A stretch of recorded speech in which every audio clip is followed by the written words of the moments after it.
Почитувани, раководството на МЕПСО од СДС и ДУИ имало длабоки релации со албанската фирма Шанси Инвест, која го добила тендерот за набавка на уред за корекција на напонски профил заедно со Далековод АД Загреб.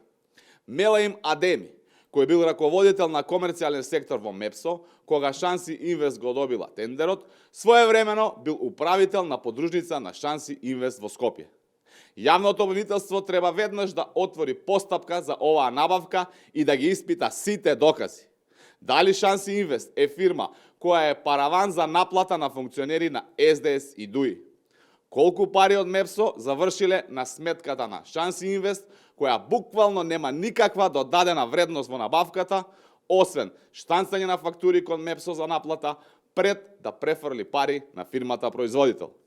На чии сметки на лица од СДС и ДУИ требале да завршат парите во разликата во цени од Шанси Инвест? Јавното обвинителство да презема акција. Одговорност мора да има.